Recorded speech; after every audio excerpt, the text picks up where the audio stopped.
Kian lived in a small barrio. His house was on the edge of town. Past his backyard, the cornfields stretched out forever. They seemed to go on and on. Kian loved to play in the fields. He would run through the tall corn stalks. He pretended they were a jungle. But his papa always warned him, "Be careful in those fields, Kian," he'd say. "Strange things happen there." Kian would shiver. He didn't know what his papa meant. But his voice was serious. It made Kian afraid. His papa had told him stories. Stories about things that lurked in the shadows. Things that watched from the corn. Things that weren't quite human. Kian tried to be brave. He tried not to think about the stories. But every time the wind rustled the leaves, he thought he saw something. Something moving just out of sight. The barrio was old. The villagers had worked the land for centuries. They relied on the harvest to survive. But the fields were unpredictable. Sometimes the rains came, sometimes they didn't. Sometimes the crops flourished, sometimes they withered and died. But one thing remained constant. Kian's family's lands were always spared. Their crops were always plentiful. Villagers whispered about it. They wondered how Kian's family avoided misfortune.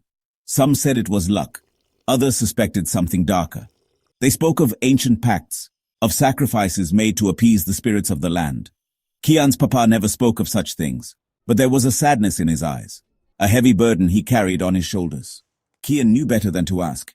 He knew some secrets were best left buried.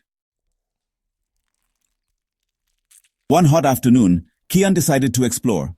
He snuck away from the house. He ventured deeper into the fields than he'd ever been. The sun beat down on his neck.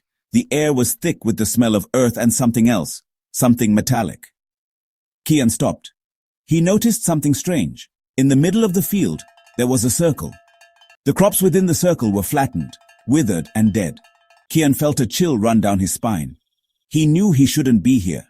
His papa had warned him, but curiosity got the better of him. He took a step closer, then another. As he approached the circle, he heard a noise. A low growl, deep and guttural. It seemed to come from the very air itself.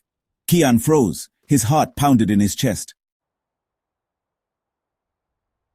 A figure emerged from the shadows of the corn. It was tall and gaunt, its limbs unnaturally long. It had no face, just smooth, featureless skin. Kian gasped. He tried to scream, but no sound came out.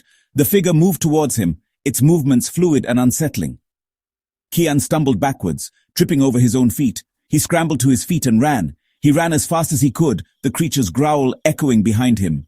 Kian didn't stop running until he reached the safety of his house. He slammed the door shut and bolted it. He told his papa everything. His papa listened patiently, his face grim. When Kian was finished, his papa sighed. He explained that their family had been entrusted with a terrible secret. Generations ago, their ancestor had made a pact with an ancient entity, a guardian spirit that protected their lands. But the spirit demanded a price, a blood sacrifice. Every year, on the night of the full moon, the spirit claimed a life. That was the reason why Kian's family remained untouched by misfortunes. The price had been paid. The next day, a villager went missing. He was last seen near Kian's family's fields.